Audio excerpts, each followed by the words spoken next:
So I'm explaining what in-group and out-groups are, in my opinion. I think of an in-group is when you're like included in things, you feel very like you can connect with everyone in the group, and then when you're in the out-group, you are left out, you're not really like connecting with anyone. It's like more of like a judgmental thing. I feel like you're being judged if you're out of the group, and I think out-group is like more of a negative word, and then in-group is more of a positive word. Because of my parents being divorced and their connections with my friends' parents, I felt in the out group in a situation because I wasn't able to go on a trip with my friends. And that was, I feel like, a really good example to share just because of like the way it felt with everyone else around me. So, in my specific situation,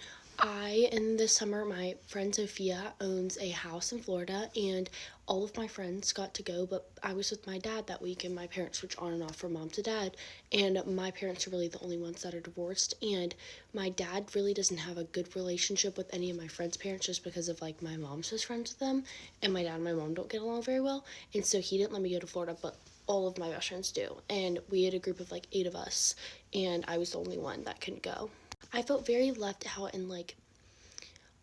betrayed almost, but not even from my friends. It was just like it wasn't their fault, but it's just how I felt because of it, because they all got to experience something really fun and I was seeing things about it, but then I couldn't. A lot of people, when seeing on social media, because that's a very popular thing, they saw that all of them were there, but then I wasn't, so a lot of people like assumed that maybe I wasn't friends with them anymore, or I didn't get invited and all that stuff, which is kind of negative towards me. That hurt my feelings too. Being an outsider in that situation just made me feel really sad because I missed out on a lot of experiences and just felt very out of the bubble that was I'm normally always a part of.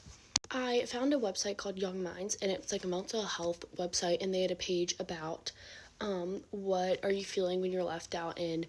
emotions that you can feel from that and how to change it. And it really explained about like how in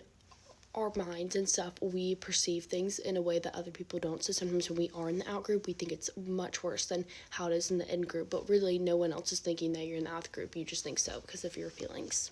I run cross country and track, and I view sometimes JV runners as an out grouper because when you're in varsity, I feel like it's more important. And so being in JV, I feel like you're like